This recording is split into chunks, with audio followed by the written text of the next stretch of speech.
Jangan bukain pintu ke orang yang aku sebagai petugas sensus ekonomi kalau kamu belum nonton video ini sampai habis ya. Saya sebagai PNL Pak, petugas pemerintah. Berarti Bapak usahanya ada pertama tadi calon sapi ya Pak? Oh ya, pertanian. Sekarang sedang ramai petugas sensus yang mendatangi rumah warga satu per satu untuk melakukan pendataan ekonomi, teman-teman. Tetapi tidak semuanya berjalan mulus ya. Panitia sensus ekonomi mengalami beberapa penolakan oleh warga. Kenapa? Karena mereka merasa risih. Mereka ditanyai dengan pertanyaan yang menurut warga itu menjadi hal yang privasi. Karena berhubungan dengan punya apa saja, tabungannya ada berapa, gitu, pendapatannya berapa dan lain sebagainya. Yang memang pikiran masyarakat itu sudah paham lah. Ini pasti berurusannya dengan pajak-pajak. Gitu. Bahkan Kang Deddy Mulyadi juga ya dimintai data oleh petugas sensus. Coba kita lihat dulu bagaimana komentar-komentar dari warga yang sudah berhasil atau sudah didatangi oleh petugas sensus, dan nanti kita akan reaction lagi dari video. Silahkan. Jangan bukain pintu ke orang yang aku sebagai petugas sensus ekonomi kalau kamu belum nonton video ini sampai habis ya. Karena kalau salah langkah, data rahasia dan juga uang kita di rekening akan digasak habis sama mereka. Aslinya, sensus ekonomi itu adalah agenda resmi dari Badan Pusat Statistik Indonesia ya, buat mendata semua pelaku usaha, dari UMKM, toko kelontong, sampai bisnis online. Cara yang mereka lakukan untuk mengumpulkan data adalah dengan wawancara secara langsung, ataupun menganjurkan kita untuk mengisi kuesioner digital secara mandiri ya. Nah, di momen inilah yang dimanfaatkan oleh para pelaku ataupun oknum yang palsu itu untuk menggasak uang ataupun data rahasia kita. Nah, biar kita nggak jadi korban, ini nih cara ngenalin petugas sensus yang asli. Pertama, mereka wajib bawa ID card berlogo BPS yang ada nama dan QR code-nya. Atributnya juga lengkap, rompi resmi, ID card, dan juga surat tugas. Kalau kamu masih ragu, kamu berhak minta lihat surat tugas resmi mereka. Nah, poin ini nih yang paling penting nih dari semuanya nih. Proses sensus ini 100% gratis. Jadi kalau ada yang minta biaya administrasi ataupun biaya pendaftaran, itu tolak aja. Itu fix, berarti mereka adalah oknum, bukan petugas asli. Selain itu, mau lewat wawancara langsung ataupun lewat link digital, petugas resmi tidak akan pernah minta data rahasia kayak PIN ATM, password mobile banking, ataupun kode OTP. Kalau mereka mulai menanyakan data rahasia tersebut, fix tolak mereka dan fix mereka adalah petugas yang palsu. Nah, saat kamu disensus dan kamu menemukan ada tindakan yang mencurigakan tersebut, kamu bisa langsung lapor ke kantor BPS terdekat ya. Nah, jadi Hati-hati kalian, tolong bagikan postingan ini. Saya pun baru tahu ya, ternyata apabila datang petugas sensus ekonomi ke rumah kita dan kita menolak memberikan jawaban kepada mereka, itu kita bisa dipenjara 1,6 tahun, denda 25 juta. Dan apabila kita menghalang-halangi tugas mereka, itu kita bisa dipenjara 5 tahun, denda 100 juta. Saya pribadi ini baru tahu karena saya baru membaca, ternyata apa yang mereka lakukan, sensus ekonomi ini diatur dalam Undang-Undang Republik Indonesia Nomor 16 Tahun 97 tentang statistik. Namun, kita juga perlu safety karena tingkat kriminal di Indonesia yang lumayan dahsyat. Banyak orang-orang oknum-oknum yang melakukan ini untuk melakukan kejahatan. Seperti contoh, mereka menyamar menjadi petugas sensus palsu. Maka dari itu kita sebagai masyarakat, sebelum petugas resmi datang, kita wajib menanyakan identitas atau surat tugas mereka agar tidak terjadi hal-hal yang tidak diinginkan. Tolong bagikan postingan ini, semoga bermanfaat. Salam. Lagi rame nih diperbincangkan, banyak warga yang menolak didatangi oleh petugas BPS untuk dilakukan sensus ekonomi di tahun ini. Banyak banget bermunculan berita penolakan-penolakan dari warga karena dianggap sensus itu tidak ada manfaat atau tidak ada keuntungannya bagi warga. Kalau menurut POV ku, ini dipicu atas rasa keresahan akan takut digalinya sumber aset dan mungkin akan berpengaruh kepada efek terhadap pengeluaran pajak. Makanya dia merasa dilakukan sensus ini bukan sebuah keuntungan atau sebuah fasilitas, tapi melainkan nanti akan bertambahnya pengeluaran untuk pajak. Untuk faktor keduanya, kenapa mereka juga menolak? Karena setelah dilakukan sensus itu sendiri, tidak ada manfaat yang langsung dirasakan. Jadi begitu setelah disensus, dia juga akan hidup seperti biasa, tidak mendapatkan fasilitas ataupun bantuan bansos yang langsung secara tunai. Jadi dia merasa dari awal sudah tidak mendapatkan bantuan, setelah disensus pun juga ya udah nggak dapat bantuan, makanya kayak nggak ada gunanya. Itu kalau menurut POV ku. Kalau menurut kalian bagaimana? Petugas sensus ekonomi mulai datang ke rumah warga, namun banyak yang mengunci rumah mereka dan menolak kedatangan dari para petugas BPS. Dan kejadian ini viral banget di media sosial karena diceritakan sendiri nih oleh para petugas BPS di lapangan. Karena masyarakat merasa privasi diri mereka itu bisa tersebar karena ditanyakan poin-poin yang meliputi pendapatan mereka, pengeluaran ekonomi mereka, hingga kondisi aset keluarga. Tapi di sisi lain, BPS menegaskan bahwa seluruh data yang akan dikumpulkan bakal bersifat rahasia kok. Kita tahu sendiri bahwa baru-baru ini BPS akan melakukan sensus ekonomi pada masyarakat. Jadi mereka akan mendata hal-hal yang terkait dengan ekonomi sekecil apapun. Nah, ini membuat masyarakat banyak yang nggak nyaman nih. Karena ditanyai soal pendapatan mereka, omset mereka, pengeluaran aktivitas ekonomi digital, termasuk aset-aset mereka yang notabene-nya itu merupakan sebuah privasi yang harus dijaga. Atau banyak masyarakat juga yang takut dihubungkan dengan penarikan pajak baru serta potongan bantuan sosial. Termasuk banyak warga yang mewaspadai modus kejahatan, takut data dirinya bocor di publik atau digunakan dengan tidak pantas. Nah, dari sini respon pemerintah dan BPS mengatakan bahwa mereka menjamin kerahasiaan data tidak akan dibocorkan ke pihak luar. Kemudian ciri-ciri petugas resmi juga sudah disampaikan ya, yaitu memakai rompi khusus, membawa kartu pengenal atau ID card, atau mengantongi surat tugas resmi. Dan pihak BPS mengingatkan bahwa secara regulasi, masyarakat dilarang menolak pendaftaran sensus nasional. Dan pihak BPS mengingatkan bahwa secara regulasi, masyarakat dilarang menolak pendataan sensus nasional. Dan BPS akan memastikan akan tetap mengedepankan pendekatan persuasif, dibantu dengan pengurus RT RW setempat agar warga mau buka pintu.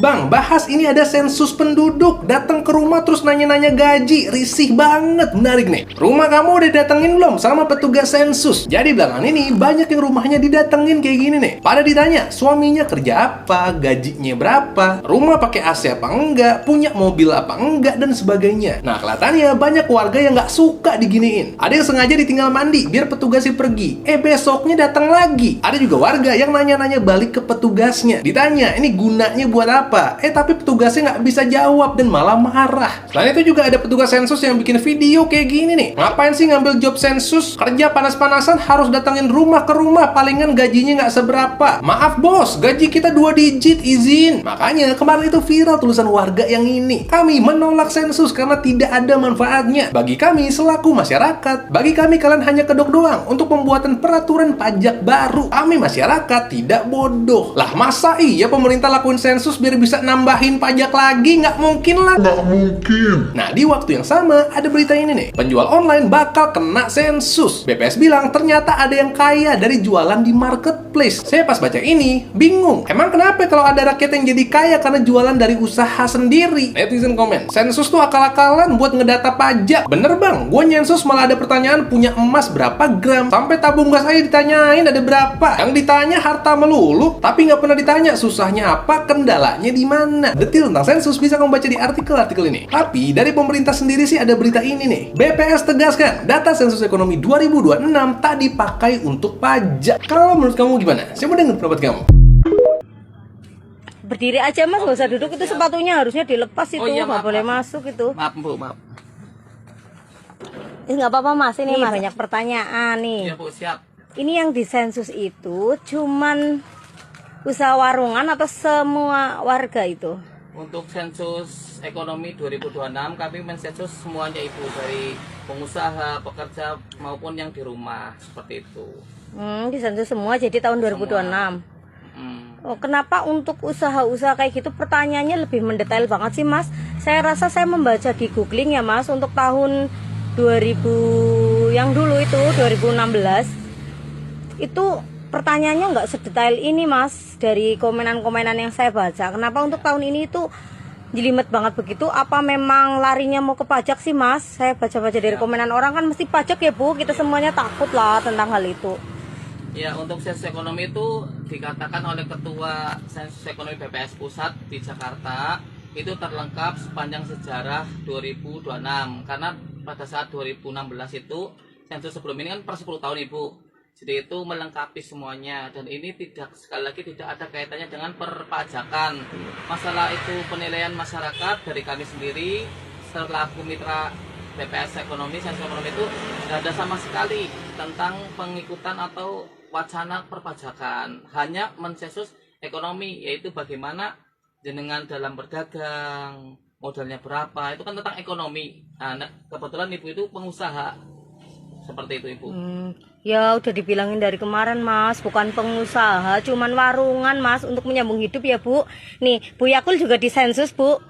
Iya, di rumah. Oh, disensus juga di rumah. Iya. Ini termasuk pengusaha apa bukan Mas ini? Untuk mbaknya yang itu berarti kan mengikut orang lain, dia itu sebagai pekerja seperti itu kan dapat gaji.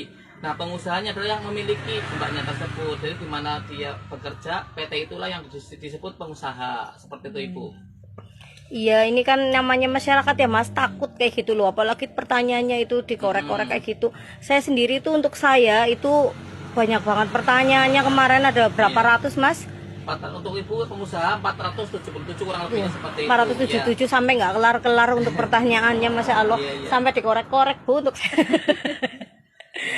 Iya, terus itu untuk apa namanya? Untuk rata-rata kan utang ya Mas. Masa di sini ditulisnya utang, ngontrak, pinjam, di situ ditulisnya gede-gede kan. Kita sebagai warga yang disensus ya, itu kepengen melihat pas mengisi kayak gitu. Kadang-kadang kan ngisinya di situ yang kita takutkan ya Bu ya. Iya. Di aplikasi kita ngisinya berapa, jenengan ngarang-ngarang, jangan dikarang ya Mas. Ya, untuk kami integritas Ibu, jadi sudah melalui perjanjian menginput data sesuai kabar dari Ibu. Misal nih ya, usahanya hanya 5 juta, modal kami ketik 5 juta karena sudah dari kami itu sudah ada perjanjian untuk mengikuti apa yang dilakukan atau disebutkan oleh Ibu, termasuk permodalan, penggajian maupun apa yang saya tanyakan terkait dengan input data di sensus ekonomi ini. Seperti itu Ibu. Banyak masyarakat takut loh, kayak saya sendiri sering banget di sensus Bu. Saya dulu pernah jadi petugas SDGS, ya pernah SDGS itu pernah. Sensus-sensus ini apalagi sekarang sensus ekonomi ya, itu untuk ekonomi masyarakat kan takut sekali lah Mas, apalagi sekarang apa-apa pajaknya kan dinaikkan ya Bu. Iya, untuk sekali lagi untuk sensus ekonomi kali ini untuk 2026 tidak mengenai perpajakan. Dan itu untuk perpajakan itu dinas perpajakan Ibu Pratama biasanya itu. Dan kemudian ada lagi yang lainnya itu tidak mengenai tentang perpajakan. Sekali lagi sensus ekonomi itu untuk perekonomian Indonesia seperti itu. Kayak gitu ya Mas. Iya. Ya menambah-nambah wawasan ya Mas, Iya, ini betul. untuk supaya lebih tahu dan paham lah Mas, karena apa ya, takutnya itu pajak memang bener-bener aduh besok kalau bener-bener ini pajaknya naik Mas ya berarti masa itu loh. Enggak saya lah, Bu. itu loh Enggak lah, orang salah. yang salah nyensus iya, loh. betul. Ya, mungkin kayak gitu Ibu. Barangkali Ya. Ibu mau nanya, nanti saya input data di sini sesuai dengan apa yang Ibu atau keadaan di lapangan seperti itu Ibu ya. Ya terima kasih. Nggak bertanya. Ya terima kasih Mas informasinya. Sama-sama, Biar saya Ibu. share Terima di kasih, sama-sama ini ya. ya. Terima kasih sudah disensus Ibu ya. Ya sama-sama Mas. Semalam ya kan, rumahku udah disensus. Nah, ini tandanya udah disensus ini ya. Udah disensus. Ya kan? Sebelum dia tanya, aku tanya duluan dia dari mana kau, Dek? Rumah kau di mana? Kau sekolah apa kerja? Masih kuliah, Bu, dibilang kayak gitu. Terus apa yang mau kau tanyakan katanya ya kan? Enggak, Bu, nanya aja, Bu. Ada kakak Ibu katanya. Dia langsung ditembak kakak. Ngapain kau tanya kakakku, Dek? Kau mau tanya kakak, mau tanya KTP di Dukcapil, Dek. Udah lengkap semua data-datanya. Aku bukan warga sini ya Dek ya, aku ngontrak di sini. Ya terus dia tanya lagi, jadi per bulannya berapa bayar listrik? Ngapain kau tanya-tanya bayar listrik? Mau bayarin rupanya. Diam dia terus ya kan. Terus Ibu apa penghasilan sehari-harinya katanya? Dari mana Ibu? Hah, tuh ya jualan bakso bakar. Becak butut itulah yang menghidupiku sehari-hari.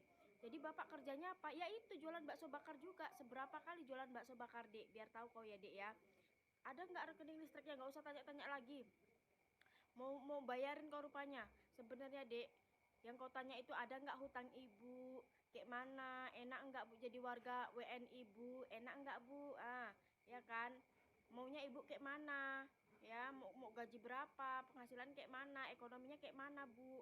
Bahan-bahan pokok kayak mana, itu yang kau tanyakan Dek ya. Jadi berapalah kau digaji kayak gini sensus-sensus Dek, berapa gaji kau? Adalah Bu katanya. Kau aja nggak mau jawab berapa gaji kau pula bertanya-tanya sensus-sensus berapa penghasilan Ibu. Ya kan, aneh kok kan, kau ditanya aja nggak mau. Saya sebagai PNL Pak, penentu pemerintah Berarti Bapak usahanya ada pertama tadi icauan sapi ya Pak? Oh ya pertanian. Tadi, terus kemudian ada peternakan tadi ya Pak? Bebek, ayam, sapi. Iya Pak. Kera ada kera. Oh ada. Tapi nggak diperjualbelikan. Oh enggak ya. Kita pelihara aja ya Pak. Oh iya. Nah, contohnya seperti usaha keliling, usaha online ataupun usaha yang ada di YouTube. Nah itu dia Pak, ini saya baru mau masuk ke sini tapi Bapak sudah diklaim duluan ya Pak ya. Kalian udah lihat video yang satu ini belum? Bikin keranjang buah, satunya punya usaha warung lontong Medan. Tapi kok bisa rumahnya bagus, punya kendaraan bagus, anaknya semua kuliah. Ternyata apa? Anak-anaknya jualan melalui medsos dengan keuntungan yang besar. Nah, jadi kalau dari kata-kata beliau ini ya, aku tuh bisa menyimpulkan kalau orang Indonesia itu tuh nggak boleh kaya, nggak boleh berkuliah, nggak boleh lancar usaha, padahal usaha tersebut mereka sendiri yang mengusahakan sampai mereka bisa berhasil. Kenapa mereka bingung banget ketika melihat ada orang yang usahanya itu tuh berhasil, bisa berpenghasilan banyak dan mereka gatal banget untuk mensensus? Ya karena pendapatan Indonesia 88% ya dari pajak gitu. Coba kalau negara-negara lain ya, orang buka usaha ya mereka santai aja gitu, walaupun mereka sudah ada regulasinya dari sebelum-sebelumnya. Nggak kayak Indonesia gitu yang regulasinya tuh kayak mengikuti gitu, dan kebanyakan memang menyasar bagian pajak gitu. Ya salah sendiri, lu jadi pejabat goblok banget, nggak bisa mengelola kekayaan Indonesia. Masa iya negara segede ini dan negara yang punya SDA yang sekaya ini, masa sumber daya alamnya cuma menyumbang 12% sih dari pendapatan negara, pendapatan APBN gitu. Kok bisa 88% malah dari pajak gitu loh. Kayak nggak make sense gitu loh, negara sebesar ini, sekaya ini, pendapatan terbesarnya malah dari pajak gitu loh. Itu gimana gitu, harusnya kan kalian mempelajari gimana ya supaya pemerintah ini tuh nggak bergantung sama pajak gitu loh, bukan yang ngejar-ngejar orang yang udah berpenghasilan, hidupnya udah steady, terus dikejar-kejar suruh bayar pajak gitu. Ya oke lah, aku ngerti gitu loh kalau usaha itu harus ada izin dan segala macem gitu ya, tapi kalian juga harus berpikir gitu loh sebagai pemerintah, jangan malas gitu loh. Kalian tuh juga harus membuat sebuah negara tuh produktif, jangan 88% dari pajak, 12% dari sumber daya alam gitu kan, kocak.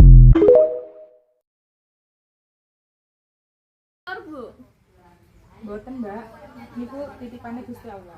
Sing jajar Gusti Allah. Gede sama Bu? Nganu Mbak, titipane Gusti Allah. Gede mas-masan apa mboten? Sing jajar Gusti Allah Mbak. Boten. Tabung gas? Niku sing jajar pemerintah. Kulkas? Kulkas niku titipane Gusti Allah Mbak. Gusti Allah sing jajar Mbak. Kagungan aset rumah Bu? Boten niku titipane Gusti Allah. Gusti Allah sedanten sing duwe Mbak. Mohon Mbak, mohon nggih. Kendaraan Mbak, ampun Mas. Mohon Gusti Allah kabeh Mbak. Sensus Gusti Allah. Aku titipan kabeh Mbak iki Mbak. Aku hanya mempunyai iman dan takwa. Oke teman-teman, sebagai antisipasi ya karena tingkat kriminalitas yang ada di Indonesia ini sangat tinggi, maka sudah selayaknya ketika ada orang yang datang mengatasnamakan pendataan, mengatasnamakan petugas sensus ekonomi, kita alangkahnya lebih berhati-hati dan meminta konfirmasi, verifikasi terlebih dulu apakah itu memang benar dari orang BPS atau bukan gitu. Karena kalau kita terlanjur memberikan informasi pribadi kita, kemudian data-data kita digunakan, diselewengkan gitu ya, mungkin untuk judol, mungkin untuk pinjol gitu dan lain sebagainya, ya itu akan merugikan kita gitu. Jadi perlunya kehati-hatian kita gitu. Nah, cara untuk memastikan identitas resmi petugas itu bisa dilihat dari tanda pengenal, seragam, atau ada surat tugas. Dan warga tidak perlu khawatir sebetulnya ketika petugas sensus datang ke rumah teman-teman semua. Karena mereka cuma ingin mendata, karena kan mereka dari BPS, Badan Pusat Statistik ya, kalau nggak salah tuh singkatannya. Jadi kita tidak perlu takut sebetulnya ketika didatangi oleh mereka, walaupun sebetulnya pertanyaan-pertanyaan mereka gitu ya mengganggu keprivasian kita. Mungkin bagi sebagian orang itu tidak nyaman ya, karena itu bagian dari privasi, apalagi bicara soal tabungannya ada berapa, pendapatannya ada berapa, itu kan urusan hidup kita gitu, privasi hidup kita teman-teman ya. Tetapi yang saya ingin katakan sekali lagi, kita perlu waspada jika kita didatangi oleh orang yang mengatasnamakan petugas sensus ekonomi. Ya, kita harus pastikan bahwa itu memang benar-benar dari BPS gitu, bukan dari orang yang mengatasnamakan petugas sensus gitu. Karena khawatir data-data kita akan disalahgunakan gitu. Apalagi kita dimintai foto KTP dan lain sebagainya. Ya mungkin itu saja. Hadanallahu wa iyyakum ajma'in. Wassalamualaikum warahmatullahi wabarakatuh.